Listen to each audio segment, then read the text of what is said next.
முன்னொரு காலத்தில் ஒரு நாட்டிற்கு முதியவர்களை விட பயனற்றது எதுவும் இல்லை. 61 வயதானவர்கள் அனைவரையும் மலையில் கைவிட வேண்டும் என்ற கடுமையான சட்டம் இருந்ததாம். அப்படியாக அந்த நாட்டின் ஒரு கிராமத்தில் துடிப்பான ஒக்காவும் மகனும் மகிழ்ச்சியாக வாழ்ந்தனர்.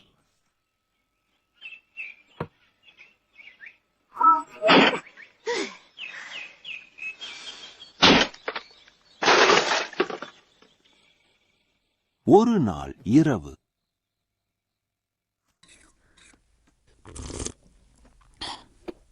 சற்று நேரமாக எதுவும் சாப்பிடவில்லை. என்னாச்சு? அம்மா, நாளைக்கு மலைக்கு கண்டிப்பா போறீங்களா? நீங்க முன்னமே முடிவு செஞ்சதுதானே?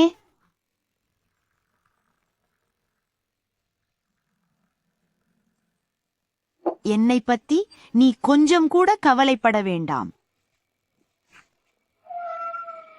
உண்மையில் இந்த சுறுசுறுப்பான கிழவிக்கு கடைசியாக 61 வயதாகிவிட்டது. நாளை இறுதியாக உபாசுதேயாமா மலைக்கு செல்ல வேண்டியிருந்தது. இன்றும் நல்ல வானிலையாக இருக்கும் போல. என்ன பண்ற? சும்மா இருந்தா பொழுது சாய்ந்துடும். மெதுவாக இருக்காதே.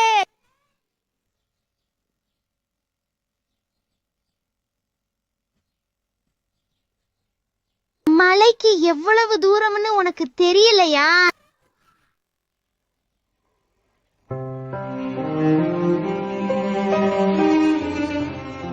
இவ்வாறாக மகன் வேறு வழியின்றி ஒக்காசனை முதுகில் சுமந்து உபாசுதேயாமா மலைப்பாதையில் ஏறிச் சென்றான்.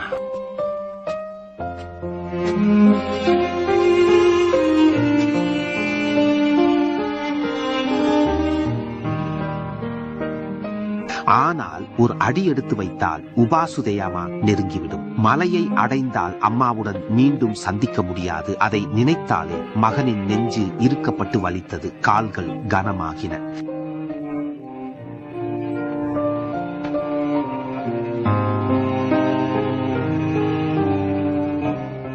அப்படியே மலை மேலும் அடர்ந்து தனிமை உணர்வும் பெருகியது.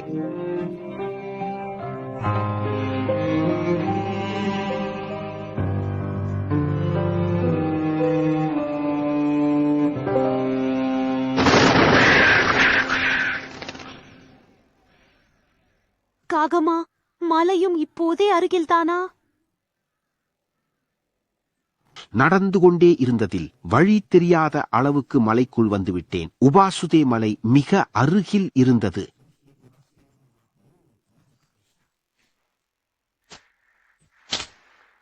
சிறிது நேரம் கழித்து மகனுக்கு முதுகில் ஒரு விசித்திரமான சத்தம் கேட்டது. ஓக்கா, ஏன் கிளையை எடுக்கிறாய்? இதுவா? இது நீ உன் வீட்டிற்கு திரும்பிச் செல்வதற்கான வழிகாட்டி. வழிகாட்டுதல். திரும்பி பார்த்தால் ஊருக்கு திரும்பும் மகன் ஆழமான மலைக்குள் வழி தவறிவிடாமல் இருக்க அடையாளமாக போடப்பட்ட மரக்கிளைகள் அங்குமிங்குமாக தான் வந்த வழியை காட்டுவது போல கிடந்தன.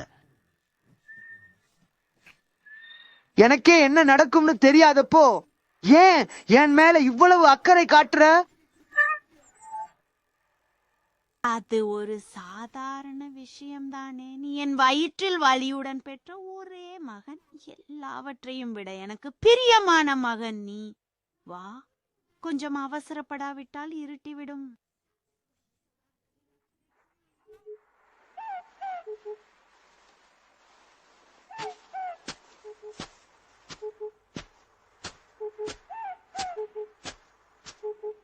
அம்மா, வீட்டுக்கு போகலாம். என்னது? அப்படி செய்தால் என்ன தண்டனை கிடைக்கும் என்று உனக்கு தெரியாது. எந்த தண்டனை வந்தாலும் சரி, அம்மாவை மலையில் விட முடியாது. முட்டாள், என்ன பேசுற?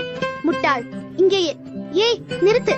இறக்கு என்னை, இங்கேயே இறக்கு. நான் இங்கிருந்து தனியாக போவேன். நீ தனியாக திரும்பு. இறக்கு, இறக்கு. முட்டாள், முட்டாள், முட்டாள். இறக்குடா, இறக்கு. இறக்குடா. என்ன கீழே இறக்கு. அட முட்டாளே. யாரும் அறியாதபடி இரவு வர காத்திருந்து வீட்டினுள் நுழைந்து தரைக்கடியில் குழி தோண்டி அங்கு தன் தாயை தங்க வைக்க முடிவு செய்தான். என் பயல் என்ன முட்டாள்தனம் செய்து விட்டான்.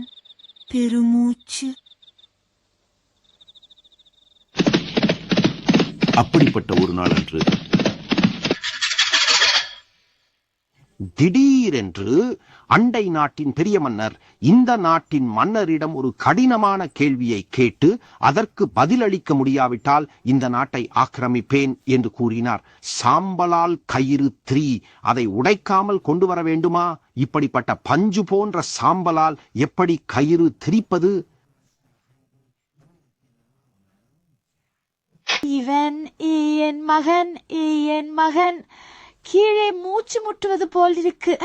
கொஞ்சம் வெளியே காற்று வாங்க வந்தேன். அங்கு மகன் கிராமத்தில் கட்டப்பட்ட ஆய்வு கட்டமைப்பு பற்றி அம்மாவிடம் எடுத்துரைத்தான். ஹஹஹஹா, என்ன இது? இவ்வளவுதானா? அப்படியென்றால் இது மிகவும் எளிதானது. அப்படியா அம்மா? சாம்பல் கயிறு எப்படி செய்வது என்று தெரியுமா? எனக்கு தெரியும். முதலில் ஒரு கெட்டியான கயிறை முறுக்க வேண்டும். அதை உப்பு நீரில் ஊற வைத்து நன்கு காய வைக்க வேண்டும். அதை ஒரு கதவு பலகையின் மேல் வைத்து எரித்தால் அவ்வளவுதான். இது மிகவும் எளிது. ஆம், அம்மா சொன்னபடி செய்ததும் ஒரு அருமையான சாம்பல் கயிறு உருவானது. அதை பார்த்த மன்னர் பெருமகிழ்ச்சி அடைந்தார். ஆனால் 2-3 நாட்களுக்கு பிறகு பக்கத்து நாட்டு மன்னர் 2வது பிரச்சனையை கொண்டு வந்தார். 7 முடிச்சு வளைந்த மூங்கில் துளைக்குள் நூல் கோர்க்கச் சொல்கிறார்களா? சுலபம் சுலபம். மகன் மீண்டும் கோட்டைக்கு சென்று மன்னரிடம் தனது பதிலை தெரிவித்தான். அந்த பதில் என்னவென்றால் 7 முடிச்சுகள் கொண்ட வளைந்த மூங்கிலின் ஒரு முனையில் இனிப்பான தேனை பூசி மறுமுனையிலிருந்து நூல் கட்டிய எறும்பை உள்ளே விடுவதுதான். தேனின் வாசனையால் ஈர்க்கப்பட்ட எறும்புகள் வளைந்த மூங்கில் குழாய்க்குள் நுழைந்து வெளியே வரும். அப்படித்தான் நூல் கோர்க்கப்பட்டது. அடடா, மிக அருமையாக இருக்கிறது. ஆனால் பக்கத்து மன்னர் மீண்டும் ஒரு 3வது கேள்வியை கொடுத்தார். அந்த கேள்வி என்னவென்றால் அடிக்காமலேயே ஒலிக்கும் மேளத்தை உருவாக்க சொன்னார்.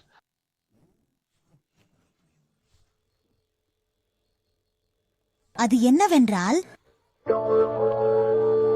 மகன் அம்மா கற்றுக் கொடுத்தபடியே மீண்டும் மீண்டும் மேளம் செய்துவிட்டு கோட்டைக்கு வந்தான்.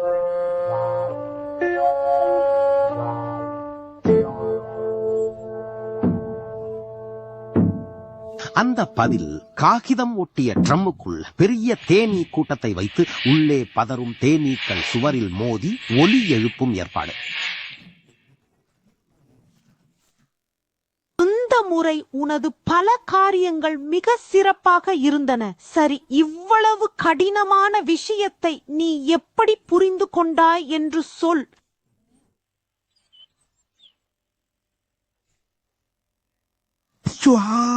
உண்மையில் நான் நாட்டின் சட்டத்தை மீறி வயதான என் தாயை மலையில் கைவிட முடியாமல் வீட்டில் மறைத்து வைத்திருக்கிறேன். இந்த முறை கேட்ட 3 கேள்விகளுக்கான பதில்கள் அனைத்தையும் அந்த தாயிடமிருந்துதான் நான் கற்றுக்கொண்டேன். அப்படியா? இந்த நாட்டை காப்பாற்றியவர்கள் வயதானவர்கள் தானா? தன்னுடைய மகனின் பேச்சை கேட்ட பிறகு மன்னர் முதியோரின் ஞானமும் அறிவும் எவ்வளவு முக்கியத்துவம் வாய்ந்தது என்பதை ஆழமாக உணர்ந்தார்.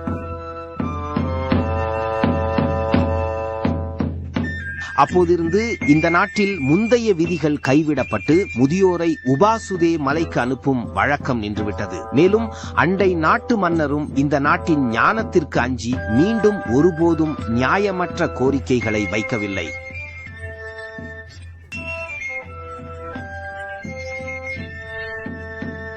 இப்படியாக போர் பற்றிய கவலைகள் நீங்கி முதியோர்களை கவனித்து மக்கள் மகிழ்ச்சியுடன் வாழ வழி பிறக்கும்.